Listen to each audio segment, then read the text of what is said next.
Est-ce qu'à ton avis, il y a des mauvais côtés de ce drive d'entrepreneur qu'on peut avoir? Oui, je pense que toutes les opportunités sont pas bonnes à prendre et c'est ce concept aussi de réussir à dire non.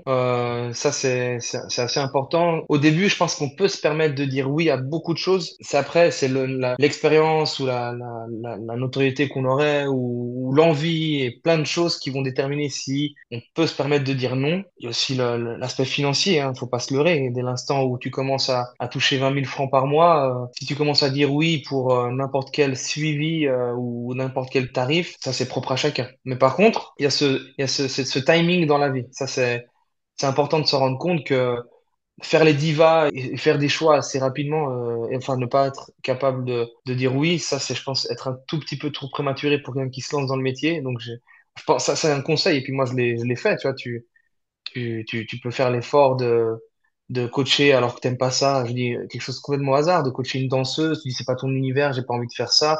Mais en fait, tu vas lui apporter plein de choses et toi, ça va t'apprendre plein de choses. Et il est là, en fait, les premiers oui du début, ils sont qu'en fait, tu vas apprendre. Même si ça te plaît pas, même si t'es pas dans la bonne direction, tu dis, ah, moi, bah, je vais m'occuper que de la mobilité. Je veux faire que ça. Mais tu peux pas, tu n'auras pas que des clients qui vont venir pour ça au début. Après, tu vas devenir un expert, certes. Et c'est là, en fait, où tu auras la possibilité, et toi, tu es bien placé pour le savoir, d'être un expert dans un domaine, même si le mot expert, je sais pas si tu aimes avoir ce titre-là, mais non, voilà, j'en étais sûr.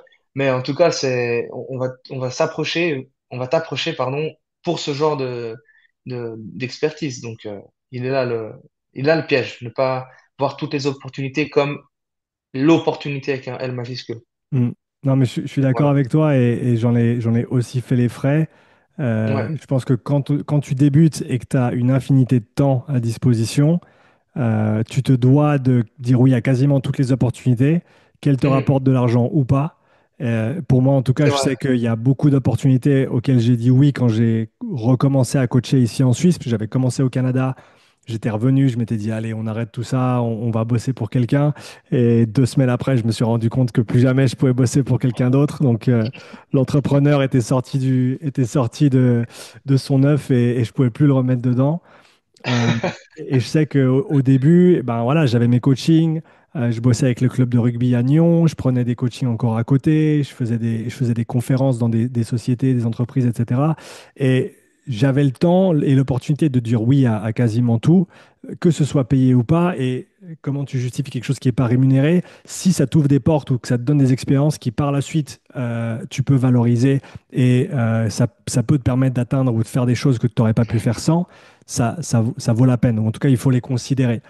Tout à Euh, fait. mais Tout à clairement, il y a ce point de bascule qui est très très difficile à gérer. En tout cas, moi, j'ai pas du tout su le gérer. D'ailleurs, c'est comme ça que je me suis un petit peu écrasé il y a 3 ans de ça maintenant. fait. Mhm. C'est quand tu passes de j'ai un temps qui est illimité et donc je peux dire oui à tout. En plus de ça, tu débutes, donc tu as envie de dire oui à tout parce que tu veux prendre les opportunités telles qu'elles viennent et tu dis, ah, si je dis pas oui maintenant, ça ne viendra plus, etc. Ouais, exactement. Et tu as ce point de bascule où ton temps il est plus illimité, ton énergie elle est plus illimitée non plus, Mhm. et il faut commencer à filtrer et savoir dire non, ou en tout cas juste choisir les bonnes opportunités. Est-ce que tu peux nous parler un petit peu de ça aussi? Ben, moi, je te rejoins. En tout cas, c'est très intéressant ce que tu dis par rapport au fait de faire les choses non rémunérées. Ça apporte beaucoup en termes de réseau, en termes de compétences. Bah, peut-être, c'est quoi, Euh, avant même de rebondir sur la suite, on reste un petit peu ouais, là-dessus parce que c'est intéressant. Il y a des coachs qui pensent que, ou même des enseignants, des instructeurs dans le monde du coaching qui pensent qu'il faut jamais travailler gratuitement, que c'est une très mauvaise idée, ouais. que ça dévalorise notre profession. Donc parlons un petit peu de ça et après on pourra rebondir sur la suite. Euh, Ouais, j'allais rebondir sur ça pour aller vers la suite, mais en tout cas, moi, je suis pas pour ce que tout soit forcément rémunéré. Je pense qu'il y a qui, je voulais utiliser une image, qui n'a jamais nettoyé sa chambre, enfin ta mère, elle t'a sûrement demandé de nettoyer ta maison sans forcément te donner les 5 francs pour te féliciter de ce que tu as fait. Hmm. Et pourtant, Dieu sait à quel point c'est des leçons de prendre un balai, de prendre un chiffon et de nettoyer en fait, parce que ça forge le respect, ça forge plein de choses, des valeurs. Et à partir du moment en fait où je pense, t'es un peu l'enfant pourri gâté qui doit faire chaque chose avec rémunération, sinon tu ne les fais pas. Et je pense que faut se détacher de ça. C'est pas du tout une question de dévaloriser le métier parce qu'en fait, les gens qui se font payer pour ça euh, seront toujours sollicités par les personnes qui veulent plus, voilà, des professionnels qui aujourd'hui, je pense pas que des professionnels avec 10 ans d'expérience fassent les choses gratuitement. Mais par contre, si tu veux un professionnel, ben, il faut, il faut le payer. Mais par contre, si tu as des jeunes rookies qui démarrent dans le métier, puis qui pensent qu'en ayant écouté le dernier podcast, vont se lancer, toucher 120 francs directement de l'heure, et se dire, je suis le roi du monde, c'est impossible, ça n'existe pas. Donc, partons du principe que déjà, tu vas coacher ta famille, ton entourage, ton club de sport de manière gratuite, parce que ça va de toute façon t'ouvrir des portes.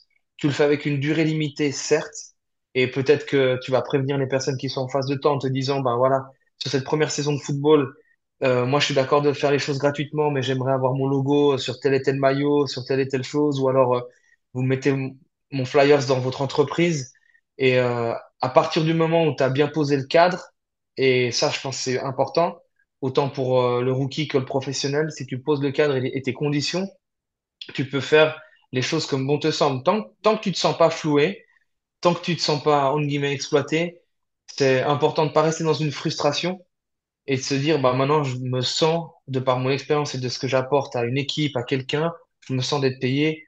Donc, soit j'augmente mes prix, et d'ailleurs, ouais, voilà, bah, finalement, c'est aussi quelque chose que moi j'ai vécu où tu démarres, alors j'ai jamais démarré gratuitement, mais vu que j'ai démarré il y a quelques temps maintenant, ben j'étais voilà à 80 francs de l'heure à l'époque et aujourd'hui j'en demande 130 et ça c'est quelque chose qui voilà qui fait euh, qui fait sens dans ma carrière. Voilà donc où on peut travailler gratuitement pour autant que on est à l'aise avec ça et qu'on est en paix avec ses choix et que le cadre est posé. Un truc que tu as dit là et que tu viens de remettre en avant, je pense qu'il est super important, c'est poser le cadre. Être très Ouais, clair sur l'interaction, ce que toi tu vas en retirer et ce que la personne, ce que ouais, tu attends aussi de la personne. Moi, j'avais commencé à coacher comme ça à l'époque au Canada, juste après avoir ah ouais, reçu mon diplôme. C'était principalement avec des amis et c'était concrètement, je te coach, viens, on va commencer une fois, deux fois par semaine. Je fais ça sur donation, donc c'est toi qui choisis combien tu me donnes. Mais ouais, après 8 semaines, si tu es content ou contente de ce qu'on a fait, je te demanderai de me mettre en contact avec 3 à 5 personnes dans ton réseau qui seraient potentiellement intéressées par mes services et de me laisser un témoignage sur ma page Google. Comme ah ça, trop cool. tu finis les 8 semaines. Quoi qu'il arrive, tu as un témoignage, si tu n'as pas fait de la merde, qui va être quali sur ta page.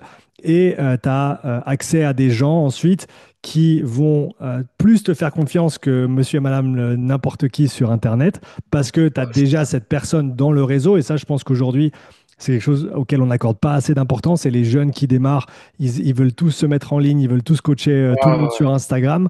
Alors que le plus simple, c'est d'aller bosser avec des gens qui te connaissent déjà, qui te font déjà confiance, aller regarder les gens dans les yeux, aller serrer les mains.